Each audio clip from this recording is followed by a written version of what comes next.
कैसे हो सब। Welcome to competition Guru Chandigarh. My name is Dikshit Gupta. आज मैं आपके सामने जो HPPSC PGT फिजिक्स का एग्ज़ाम हुआ था 2016 को, उसको डिस्कस करने जा रहा हूँ। चलिए फर्स्ट क्वेश्चन देखते हैं। उससे पहले मैं आपको बता दूँ, हमारा जो इंस्टीट्यूट जो है कंपटीशन गुरु इंस्टीट्यूट्स, वो आपको बेस्ट कोचिंग प्रोवाइड करवाता है रिगार्डिंग द टीचिंग एग्ज़ाम्स। तो मैं आपके साथ जो हिमाचल में इस बार पोस्ट निकली है वो अप्रोक्सीमेटली जो है 45 के अराउंड जो है वो निकली है। तो मैं आपके साथ यहाँ पे उससे पहले प्रीवियस ईयर जो है वो डिस्कस करने जा रहा हूँ, जो एग्ज़ाम 2016 में हुआ था। तो ये हमारा फर्स्ट क्वेश्चन है उसका, the volume of the parallelepiped whose edges are respectively below. तो ये आपके पास में दिए questions, A vector, B vector and C vector, आपने पैरापोलाइट निकालना है वॉल्यूम। तो वॉल्यूम हमेशा जो निकलता है वो निकलता है A vector dot into B vector cross C vector. इस फॉर्मूले से निकालोगे आप, ठीक है। इस फॉर्मूले में जो है सारी वैल्यूज पुट करके, जैसे आप सबसे पहले क्या करो, B vector cross C vector जो है वो निकाल दो। वो कितना होगा आई जे एंड के, ठीक है।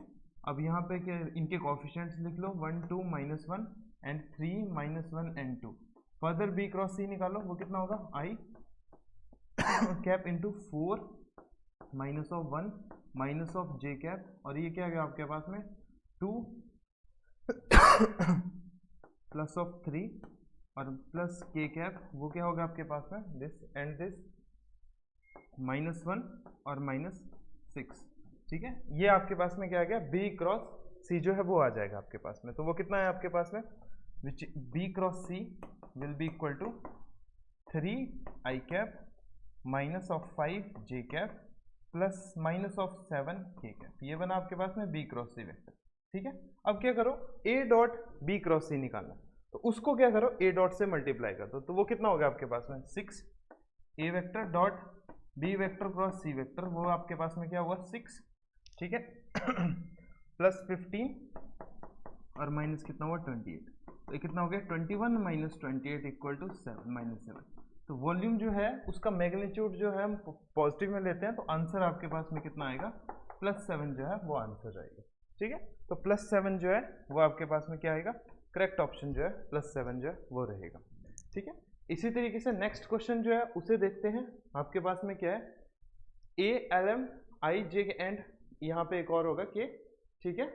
B i m is a tensor of a rank. देखो यहाँ पे रैंक के जो टेंसर्स हैं वो अप्रोक्सीमेटली कितने आएंगे आपके पास में, 3 रैंक के जो है वो टेंसर आपके पास में रहेंगे, ओके। 3 जो है रैंक टेंसर जो है वो रहेंगे। नेक्स्ट क्वेश्चन आपके पास में, विच one of the following is a tensor of order 0। तो जो टेंसर ऑफ ऑर्डर 0 है, अब देखो आपके पास में ए डॉट बी क्या स्केलर, जो स्केलर प्रोडक्ट देता है वो उसमें कोई भी मैग्नीट्यूड किसी भी डायरेक्शन का जो है वो नहीं होता है, ओनली मैग्नीट्यूड पार्ट होता है। तो मैग्नीट्यूड पार्ट पोर्शन में जो टेंसर है वो ऑर्डर क्या होता है 0 होता है। उसी तरीके से प्लेन में जो है वो ऑर्डर 2 होता है। सिमिलरली स्पेस में जो है वो ऑर्डर 3, उससे ऊपर जो ऑर्डर 4 और ऑर्डर 5 जो है वो इस तरीके से टेंसर भी चलते हैं हमारे पास। तो नेक्स्ट आपके पास में the associated Legendre's polynomial functions P2x will be equal to. तो एसोसिएटेड लीजेंड्रे पोलिनोमियल जो है वो आपने बताना है।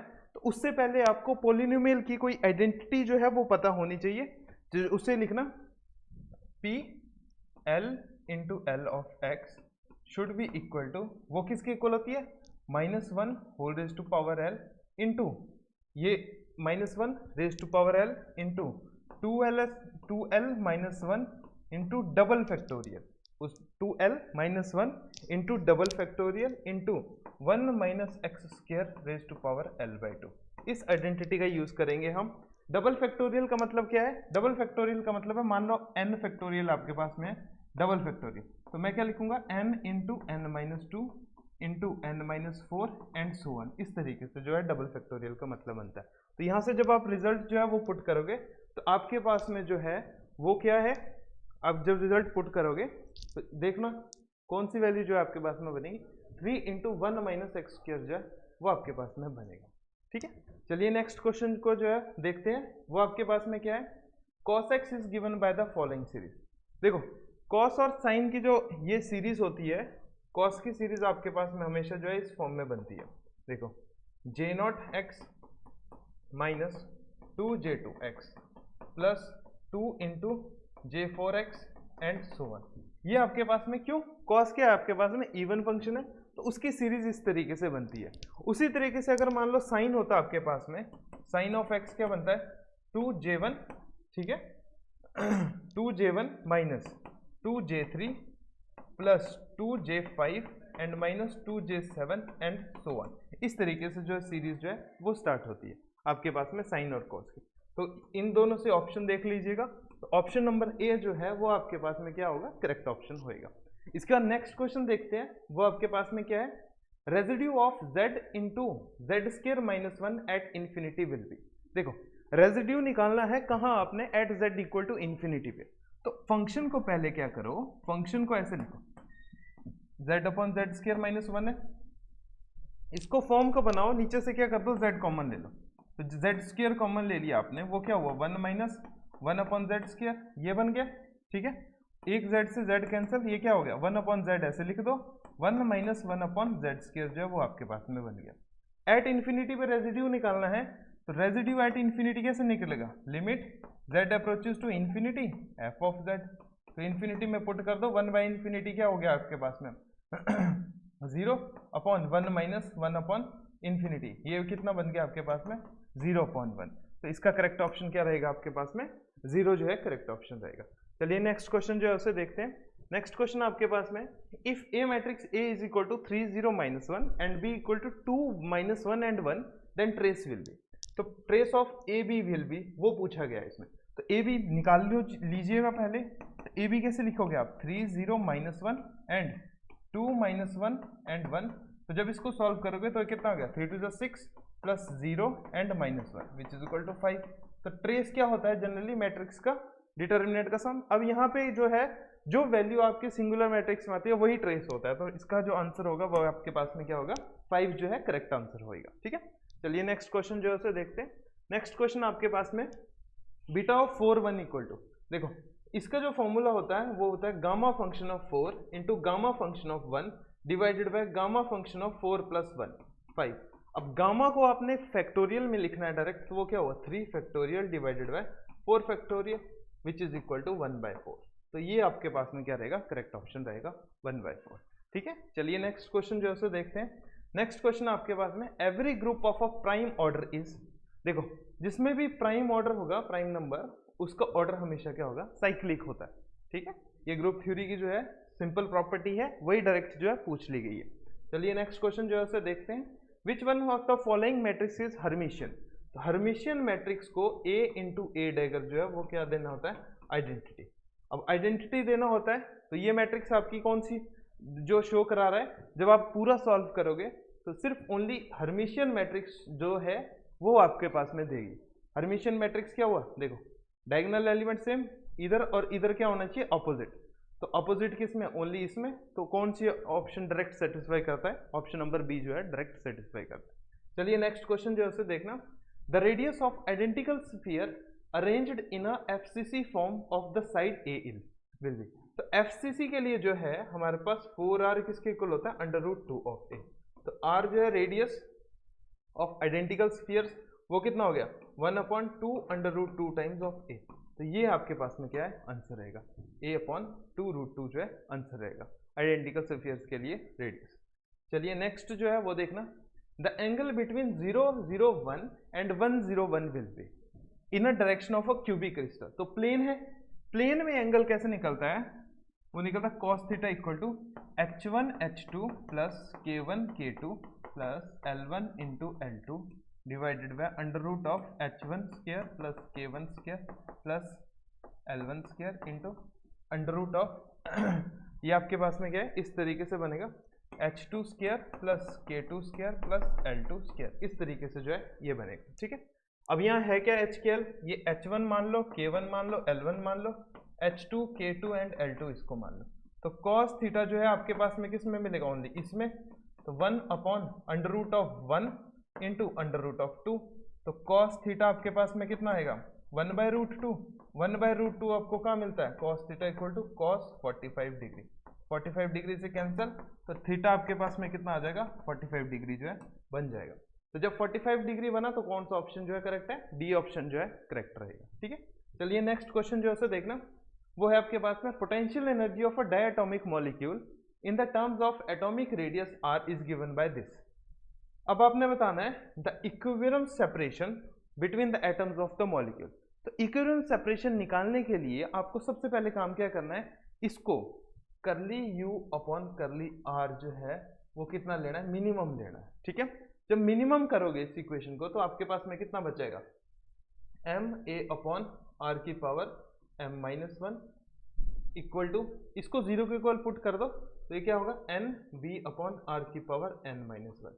तो जब फर्दर इसको करेंगे हमारे पास क्या होगा, आर की power N minus one minus M plus one, ये बच जाएगा N B upon M A जो है बच जाएगा, वन से वन कैंसल, आर आपके पास में कितना आ जाएगा, N B upon M A whole raise to power one upon N minus M जो है वो रहेगा, one upon N minus M देखो किसमें, इसमें, तो डी ऑप्शन जो है वो क्या होगा, करेक्ट रहेगा। ठीक है, तो इस तरीके से इक्विलिब्रियम सेपरेशन के क्वेश्चन को करते हैं। नेक्स्ट आपके पास में है क्वेश्चन ये, the concentration of Schottky defect of N in ionic solids at a certain temperature T is given by. देखो ये डायरेक्ट जो है वो उठाया गया क्वेश्चन थ्योरी से, तो n is equal to exponential minus E G upon two K T जो है इसके इक्वल होता है, तो सी ऑप्शन जो है इसका क्या होएगा, करेक्ट जो है वो होएगा। चलिए नेक्स्ट क्वेश्चन है वो देखना, in Debye's theory of specific heat of solids. Debye's theory में जब स्पेसिफिक हीट सॉलिड होती है तो एटॉमिक ऑसिलेटर्स ओबे। तो जो एटॉमिक ऑसिलेटर्स होते हैं डिबाइस थ्योरी के लिए वो कौन से यूज करते हैं आपके पास में, मैक्सवेल बोल्ट्जमैन स्टैटिस्टिक्स जो है वो यूज करते हैं। ठीक है, वैसे बोथ-आइंस्टाइन स्टैटिस्टिक्स होना चाहिए, बट जब डिवाइस थ्योरी लगती है उससे पहले जो काम होता है वो सारा मैक्सवेल में होता है। जब डिवाइस थ्योरी कंप्लीट हो जाती है उसमें हम क्या मानते हैं कि हर एक एटम जो है वो हमारे पास क्या होता है, एक फोटोन की तरह बिहेव करता है। अब फोटोन क्या होता है, वो बोथ-आइंस्टाइन स्टैटिस्टिक्स को जो है सेटिस्फाई करता है। ठीक है, तो डिवाइस थ्योरी में मैक्सवेल बोल्ट्जमैन स्टैटिस्टिक्स के बजाय हम कौन से लेंगे, बोथ-आइंस्टाइन स्टैटिस्टिक्स जो है वो ओबे करेगा। नेक्स्ट आपके पास में the temperature dependence of electrical conductivity is sigma, और सिग्मा इलेक्ट्रिकल कंडक्टिविटी के पास में आपके पास में कैसी होती है, सेमीकंडक्टर एक्स और Y shown in a figure, इस तरीके से। तो if E X and E Y are the band gaps of X and Y respectively, which one of the following is statement true.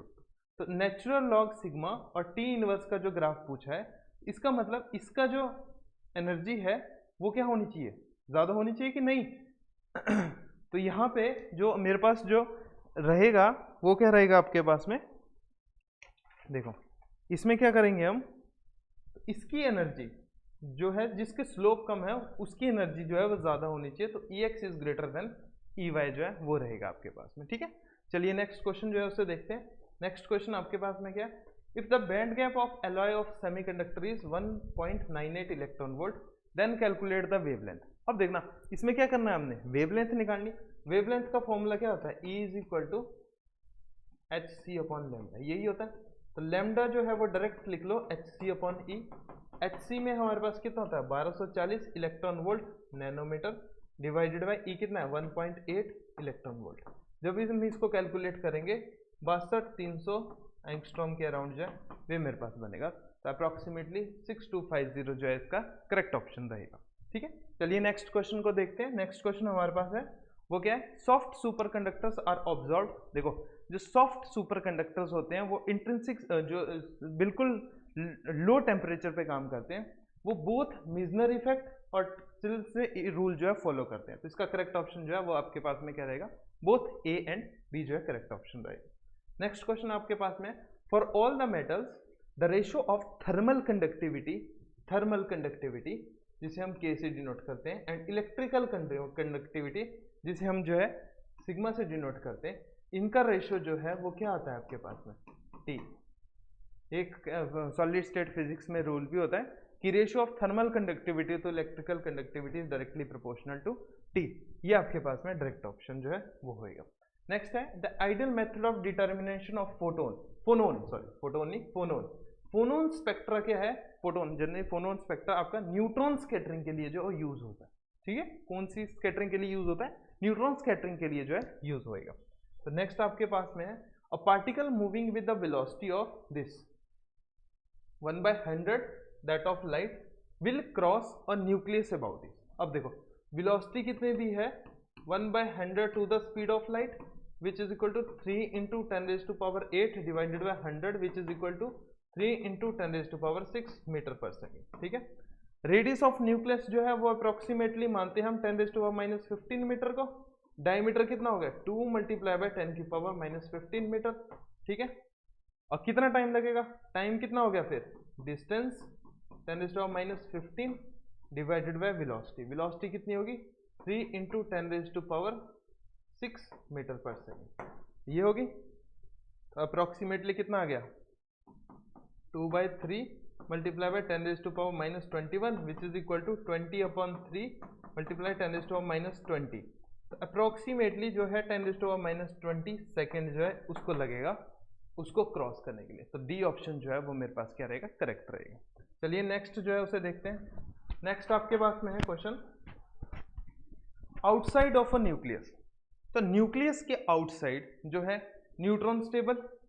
अब जब प्रोटॉन और neutron एक साथ होते हैं तो न्यूट्रॉन स्टेबल कैसे हो सकता है। ठीक है, अब न्यूट्रॉन स्टेबल भी हो जाए तो प्रोटॉन और न्यूट्रॉन क्या कंबाइन जो है उसको बना देते हैं। नेक्स्ट है proton and neutron both are stable. Outside the nucleus proton और न्यूट्रॉन इकट्ठे स्टेबल नहीं हो सकते। न्यूट्रॉन इज अनस्टेबल, अकेले भी नहीं हो सकता। तो नाइदर प्रोटॉन और नॉर प्रोटॉन इज स्टेबल। तो उन दोनों में से कोई भी स्टेबल आउटसाइड द न्यूक्लियस जो है नहीं हो सकता। ठीक है, तो ये जो है करेक्ट ऑप्शन लग रहा है, तो ये करेक्ट ऑप्शन होना चाहिए। नेक्स्ट क्वेश्चन आपके पास में order of magnitude of density of uranium is. तो order of magnitude of density of uranium जो है वो कितना होता है अप्रोक्सीमेटली आपके पास में तो डेंसिटी ऑफ यूरेनियम जो है वो कितनी होती है 10⁻14 kg पर मीटर क्यूब के अराउंड होती है। अब इसमें बता दिया है mass of proton, density of uranium जो है वो क्या है 92, यूरेनियम 232 वहां से ले लो। अब डेंसिटी इज इक्वल टू वो कितनी है मास अपॉन वॉल्यूम। अब वॉल्यूम के अराउंड जो है कितने नंबर ऑफ न्यूक्लियस लगेंगे उससे मल्टीप्लाई कर दो, वो आपके पास में आ जाएगा 10⁻14 kg के अराउंड जो है वो आपके पास में बन जाएगा। ठीक है, चलिए नेक्स्ट जो है वो है आपके पास में पैकिंग फ्रैक्शन। पैकिंग फ्रैक्शन जो है जीरो किसके लिए होता है, जिसके लिए आइसोटोपिक मास जो है वो किसके इक्वल हो, सिंपल मास के नंबर के इक्वल हो। तो आइसोटोपिक मास सिर्फ एक ही ऑप्शन है, वो किसके लिए इक्वल होता है 1/12 होता है mass of a carbon atom. तो C612 के लिए जो पैकिंग फ्रैक्शन जो है वो हम जीरो कंसिडर करते हैं। उसके बाद मेरे पास है an admissible potential between proton and neutron is due to. देखो ये आपका सॉलिड कंडेंस्ड मैटर फिजिक्स है। प्रोटॉन एंड न्यूट्रॉन इनके बीच में इस तरीके से आपने पढ़ा होगा, इस तरीके। तो एक तरह से ये क्या बनाते हैं फाइनाइट स्क्वायर वेल जो है वो बनाते हैं पोटेंशियल वेल, क्योंकि सिमेट्रिकल पोजीशन पे होंगे ना प्रोटॉन और न्यूट्रॉन। सिमेट्रिकल पोजीशन पे जो नोट होने का मतलब है इसमें ब्लॉक थ्योरम लगी। ब्लॉक थ्योरम में जो हम कंसीडर करते हैं वो क्या करते हैं फाइनाइट स्क्वायर वेल जो है वो कंसीडर करते हैं। ठीक है, तो ये आपका करेक्ट ऑप्शन रहेगा। नेक्स्ट आपके पास में suppose a neutron is at rest, neutron is at rest in a free space and decays into a proton plus electron. तो दिस प्रोसेस विल कंजर्व, देखो चार्ज तो कंजर्व होने से रहा, ठीक है, एनर्जी भी कंजर्व होने से रही, वो भी नहीं है, और ये भी चार्ज जो है वो भी कंजर्व रहेगा आपके पास में। ठीक है, कंजर्वेशन ऑफ एनर्जी भी जो है डीकेज में है वो कंजर्व रहेगी। लीनियर मोमेंटम भी जो है वो कंजर्व रहेगा।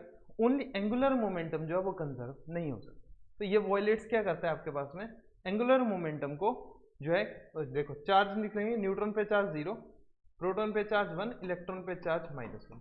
तो चार्ज तो कंजर्व हो गया। ठीक है, कंजर्वेशन ऑफ एनर्जी भी इसमें है।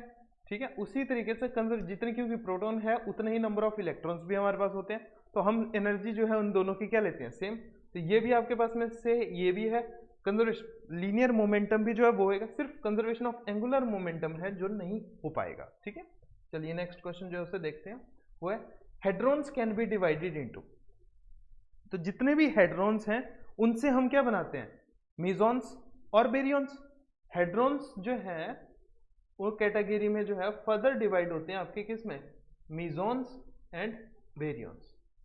मीजॉन्स भी आपके पास में क्या हो पाई के एंड ईटा मीजॉन्स, और बेरियंस जो है वो आपके पास में प्रोटॉन न्यूट्रॉन आते हैं, फिर उसके बाद जो है हैवी पार्टिकल जो है वो आते हैं। तो ये टूटते हैं आपके किस में मीजॉन्स एंड बेरियंस में, सब डिवाइड जो है वो किए गए हैं। ठीक है, ये पार्टिकल फिजिक्स का है। तो पार्टिकल फिजिक्स में जब इसको डिटेल्ड करेंगे तो वहां मैं आपको इसको पूरा एक्सप्लेन करता हूँ। नेक्स्ट आपके पास में स्ट्रांगली इंटरेक्टिंग बोसोन्स आर, देखो सबसे ज्यादा स्ट्रांगली इंटरेक्टिंग बोसोन आपके पास में मेसॉन्स होते हैं, पाई मेसॉन्स, ठीक है, तो वो आपके पास में स्ट्रांगली इंटरेक्टिंग होते हैं। तो कैरेक्टरिस्टिक्स एक्सरेज, अब जो एक्सरेज होती है वो कैसी होती है आपकी, होमोजीनियस इन नेचर जो है वो आपके पास में एक्सरेज होती है, ठीक है, इनहोमोजीनियस नेचर नहीं होती, होमोजीनियस नेचर की एक्सरे होती है आपके पास में। इन हाइड्रोजन स्पेक्ट्रम देखो एच अल्फा लाइन जो है वो आपको दी है 656 नैनोमीटर की, और एच अल्फा लाइन जो है वेवलेंथ जो है वो किसी और गैलेक्सी में जो है वो दी है 706 नैनोमीटर की। तो आपने बताना है इसके विद रिस्पेक्ट जो है वेलोसिटी, ठीक है, कहीं estimate the speed of the Galaxy, तो स्पीड ऑफ द गैलेक्सी जो है वो चीज़ आपने बतानी है। तो उन दोनों में जो स्पेक्ट्रल लाइन की वेवलेंथ जो है उसमें फर्क जो है आपके पास में गिवन है। तो जब इसको कैलकुलेट करते हैं टोटल, तो इसमें मेरे पास जो है स्पीड ऑफ जो गैलेक्सी है वो अप्रॉक्सीमेटली 2 × 10⁻⁷ मीटर पर सेकेंड जो है वो रहती है, ठीक है, जब हम इसको कैलकुलेट करते हैं। तो नेक्स्ट मेरे पास है वो है population inversion of helium and neon laser is produced by, तो पॉपुलेशन ऑफ हीलियम और नियॉन लेजर जो है वो कैसे प्रोड्यूस होता है मेरे पास, जनरली वो इलेक्ट्रॉन की एक्साइटेशन की वजह से होता है, जिसमें हीलियम और नियॉन जो है वो 10:1 में जो है डिस्ट्रीब्यूट होते हैं, तो वहां पे इलेक्ट्रॉन एक्साइटेशन होती है from the helium and neon region से, ठीक है। अब नेक्स्ट आपके पास में the first line of a rotational spectrum is CO is 3.82 centimetre पर second and its band length will be, तो इसकी बैंड लेंथ जो है वो कैसे कैलकुलेट करेंगे हम, उसकी बैंड लेंथ जो है अप्रोक्सीमेटली क्या है 1.13 एंगस्ट्रॉम के अराउंड जो है वो बनेगी, उसको डिटेल जो है मैं आपको क्लास में करवा दूंगा, ठीक है। नेक्स्ट आपके पास में the characteristics of Raman effect in the crystal is, तो रमन इफेक्ट के जो करेक्टरिस्टिक्स है वो किस तरीके से शो करते हैं, देखो रमन इफेक्ट के क्रिस्टल जो है इसमें क्या होता है, शार्प लाइन बनती है, इस तरीके से बनते हैं, तो obtained crystals Raman line obtained with the crystals are sharp, crystal से जो है अप्रोक्सीमेटली शार्प बनती है, और डिफ्यूज्ड जो है वो कब होती है, टेम्परेचर के राइज होने की वजह से बनती है। इसका करेक्ट ऑप्शन जो है आपके पास में यही रहेगा। इसका नेक्स्ट जो है वो देखिएगा मल्टीप्लिसिटी, मल्टीप्लिसिटी स्पिन मल्टीप्लिसिटी या फिर कोई और भी मल्टीप्लिसिटी है वो 2s+1 से जो है वो शो होती है, तो करेक्ट ऑप्शन आपके पास में क्या रहेगा 2s+1 जो है वो रहेगा, ठीक है। चलिए next, if atoms could electron principal quantum number n = 6, n = 6 तक जो फिल करने हैं, तो n = 6 का मतलब क्या है आपके पास में इलेक्ट्रॉन जो है 182 तक जो है वो फिल होंगे, तो इसमें आएगा कहाँ तक, देखो आपके पास में 6f तक जो है वो आएगा। तो जब हम पूरी सीरीज बनाएंगे 1s 2s 3s 4s 5s and 6s, इस तरीके से 2p एंड 3p 3d, ठीक है, उसके बाद 4p 4d एंड 4f, ठीक है, जब इसको पूरी बनाएंगे तो 6f जो है वो पूरे एलिमेंट जो है 182 तक जो है वो फिल कर देता है, ठीक है। अब नेक्स्ट आपके पास में है, जैसे क्वेश्चन है the angular momentum of the quantization, quantization of charge जो है वो किसने बताई थी, क्वांटाइजेशन ऑफ चार्ज वो स्टेर्न गैर्लच एक्सपेरिमेंट ने जो है एक्सप्लेन करवाई थी, ठीक है।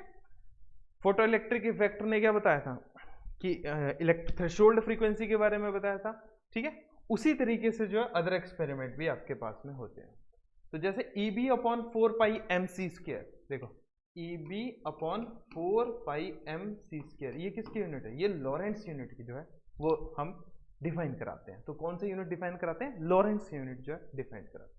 नेक्स्ट आपके पास में क्वेश्चन नंबर 39, और 24 वोल्ट एंड 600 मिलीवॉट, ये आपको गिवन है, 24 वोल्ट एंड 600 मिलीवॉट जो है वो क्या है आपके पास में गिवन है, 24 volt with the 24 volt stabilising, तो ये कितना है आपके पास में 24 वोल्ट स्टेबलाइजिंग वोल्टेज, ठीक है। Minimum current of IZ minimum कितना है आपके पास में 10 मिली एम्पेयर, ठीक है। तो आपने निकालना क्या है, मैक्सिमम लोड करंट निकालना, बिल्कुल ठीक। तो देखो अगर मैं यहाँ से IS करंट दूं तो IZ मिनिमम जब यहाँ से गया तो IL मैक्सिमम कहाँ से जाएगा, यहाँ से जाएगा, ठीक है। तो उसके विद रिस्पेक्ट देखो यहाँ क्या चीज निकालनी है, उसके विद रिस्पेक्ट पावर आपके पास में गिवन है कितनी 600 मिली वोट, ठीक है, और वोल्टेज कितनी गिवन है 24 वोल्ट, आपको पता है P = VI, तो I यहाँ से निकल जाएगा total current from the circuit, तो total current from the circuit जो वो आपके पास में कितना आ जाएगा 600 / 24 ये आपके पास में क्या है, मिली एम्पियर बन जाएगा। तो 100 divided by 4 which is equal to 25 milliampere जो है टोटल करंट जो है वो आपके यहाँ से जाएगा। ठीक है, टोटल करंट यहाँ से जाने का मतलब है IL से मैक्सिमम करंट कितना जा रहा है आपके पास में 15 मिली एम्पियर। तो 15 मिली एम्पियर आपके पास यहाँ पे भी है। तो 15 मिली एम्पियर का मतलब है जब वोल्टेज 24 वोल्ट है, पैरेलली जब आप वोल्टेज लोगे तो वहां पे भी कितनी होगी, 24 वोल्ट होगी। जब 24 वोल्ट ही आप लोगे तो यहाँ से क्या है, हमने आई क्या निकालना है, लोड रेजिस्टर निकालना है। लोड रेजिस्टर के कौन जो है आई कितना है आपके पास में 15 मिली जो है मिली एम्पियर जो इस तरीके से। तो ये आपके पास में कितना हो जाएगा 8/5 RL आपके पास में कितना आ जाएगा, अप्रोक्सीमेटली जो है 320 ओम के अराउंड जो है वो आपके पास में बन जाएगा। ठीक है, तो कितना बन जाएगा 320 ओम के अराउंड जो है बन जाएगा विद 15 मिली एम्पियर करंट। ठीक है, तो इस तरीके से जो है वो हम चीज जो है निकालेंगे। नेक्स्ट क्वेश्चन आपके पास में, the avalanche of photodiodes are prescribed over PIN diode. Photodiode prescribe किया जाता है पिन डायोड के ऊपर, क्यों, ऐसा क्यों है। ठीक है, तो इस क्वेश्चन को देखना, इसको क्या चीज है, इसलिए किया जाता है फोटो डायोड क्योंकि इसकी लार्जर पावर हैंडलिंग कैपेसिटी होती है as compare to PIN diode. PIN diode जो वो स्मॉलर पावर कैपेसिटी को जो हैंडल कर पाएगा, तो इसलिए करेक्ट ऑप्शन जो है वो आपके पास में यही रहेगा। तो इस सीरीज में मैंने इतने क्वेश्चन जो है डिस्कस किया आपके पास। नेक्स्ट सीरीज में जो है मैं आपके पास जो इसके नेक्स्ट जो फिजिक्स के क्वेश्चन है वो डिस्कस करूंगा। तब तक के लिए आप मेरे साथ जुड़े रहिएगा। Thank you.